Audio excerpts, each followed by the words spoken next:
नमस्कार, देसी में आपका स्वागत है और सभी को महाशिवरात्रि की मेरी तरफ से बहुत बहुत शुभकामनाएं। भगवान शिव का एक प्रमुख पर्व है। माना जाता है कि सृष्टि का प्रारंभ इसी दिन हुआ। इसी दिन भगवान शिव का विवाह देवी पार्वती के साथ हुआ। साल में होने वाली 12 शिवरात्रियों में से महाशिवरात्रि को सबसे महत्वपूर्ण माना गया। भारत सहित पूरी दुनिया में महाशिवरात्रि का पर्व बहुत ही हर्षोल्लास से मनाया जाता है और इसके विषय में बहुत सारी कथाएं भी कही गई हैं। समुद्र मंथन की एक कथा है। समुद्र मंथन अमर अमृत का उत्पादन करने के लिए निश्चित था, लेकिन इसके साथ ही हलाहल नामक विष भी पैदा हुआ था। हलाहल विष में ब्रह्मांड को नष्ट करने की क्षमता थी और इसलिए केवल भगवान शिव इसे नष्ट कर सकते थे। भगवान शिव ने हलाहल नामक विष को अपने कंठ में रख लिया था। जहर इतना शक्तिशाली था कि भगवान शिव को बहुत दर्द से पीड़ित हो उठे। उनका गला बहुत नीला हो गया था।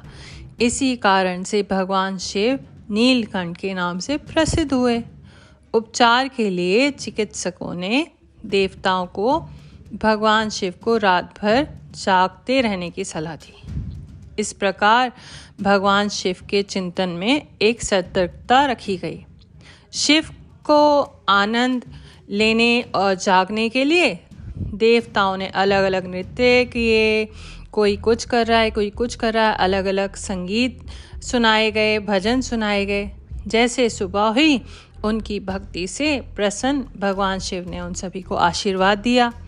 शिवरात्रि इस घटना का उत्सव है जिससे शिव ने दुनिया को बचाया।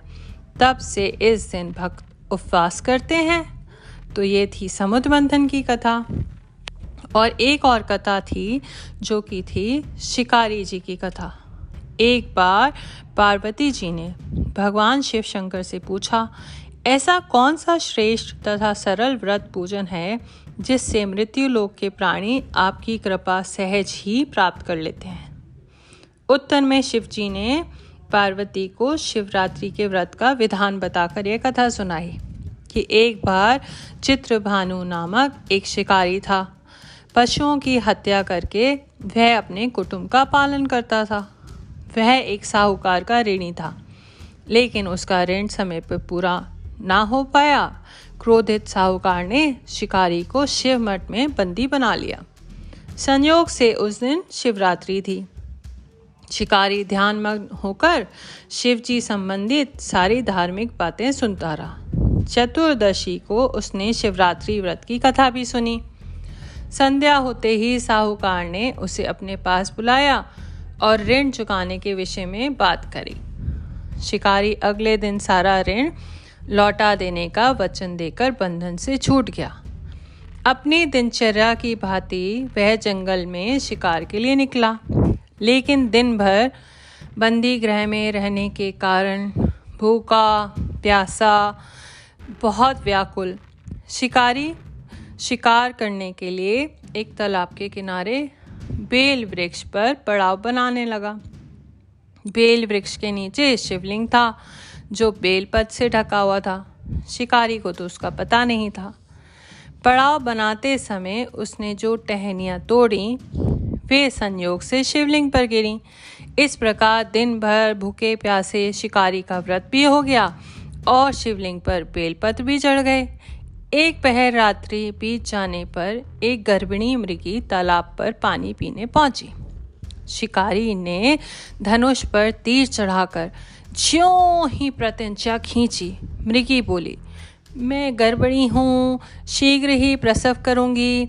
तुम एक साथ 2 जीवों की हत्या करोगे जो कि ठीक नहीं है। मैं बच्चे को जन्म देकर शीघ्र तुम्हारे समक्ष प्रस्तुत हो जाऊँगी, तब मार लेना। शिकारी ने प्रत्यंचा ढीली कर दी और मृगी जंगली झाड़ियों में लुप्त हो गई। कुछ ही देर बाद एक और मृगी उधर से निकली। शिकारी की प्रसन्नता का तो ठिकाना ही नहीं रहा। उसने कहा, वाह वाह, एक और आ गई। समीप आने पर उसने धनुष पर बाण चढ़ाया। तब उसे देख मृगी ने विनम्रतापूर्वक निवेदन किया, हे पारधी, मैं थोड़ी देर पहले ऋतु से निवृत्त हुई हूँ, कामातुर वीरिणी हूँ, अपने प्रिय की खोज में भटक रही हूँ। मैं अपने पति से मिलकर शीघ्र ही तुम्हारे पास आ जाऊंगी। शिकारी ने उसे भी जाने दिया। 2 बार शिकार खोकर उसका माथा ठनका। वह चिंता में पड़ गया। रात्रि का आखिरी पहर बीत रहा था। तभी एक अन्य मृगी अपने बच्चों के साथ उधर से निकली। शिकारी के लिए यह स्वर्णिम अवसर था। उसने धनुष पर फिर से तीर चढ़ाने में देरी ना लगाई। वह तीर छोड़ने ही वाला था कि मृगी बोली, हे पारधी, मैं इन बच्चों को इनके पिता के हवाले करके निश्चित ही लौट आऊंगी। इस समय मुझे शिकारी ने कहा, हंसा, बोला, सामने आए शिकार को कैसे छोड़ दूं? मेरे माथे पे क्या मूर्ख लिखा है? इससे पहले मैं 2 बार अपना शिकार खो चुका हूँ। मेरे बच्चे भूखे प्यासे हैं, तड़प रहे हैं घर पे।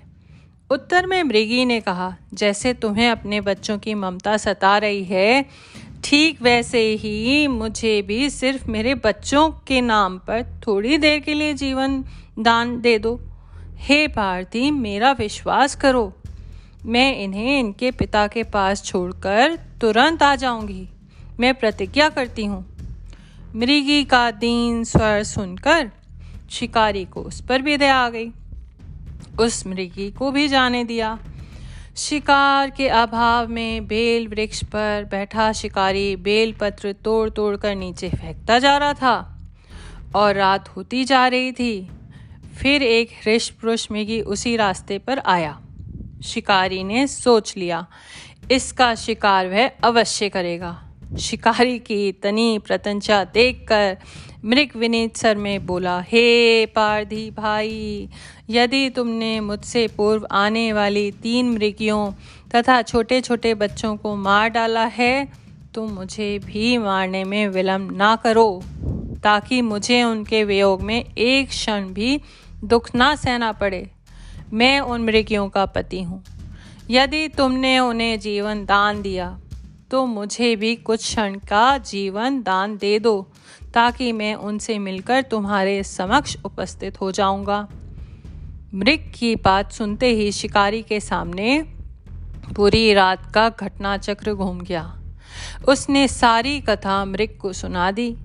तब मृग ने कहा, मेरी 3 पत्नियां जिस प्रकार प्रतिज्ञाबद्ध होकर गई हैं, मेरी मृत्यु से अपने धर्म का पालन नहीं कर पाएंगी।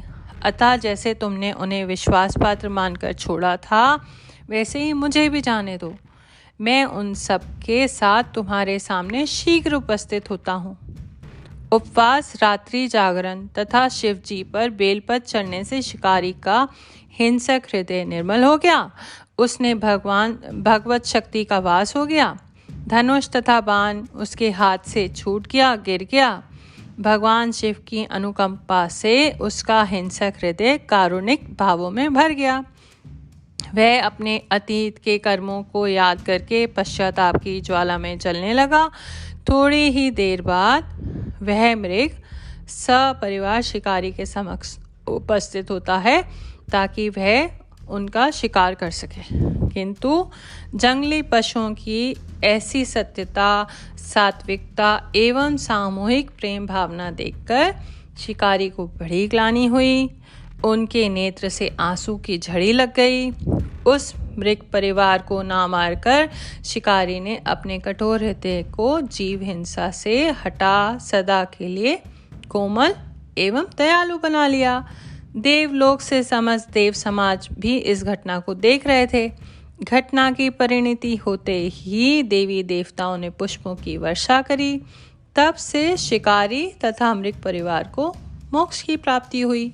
तो ये थी शिकारी की कहानी। आगे मैं और कहानी सुनाऊंगी।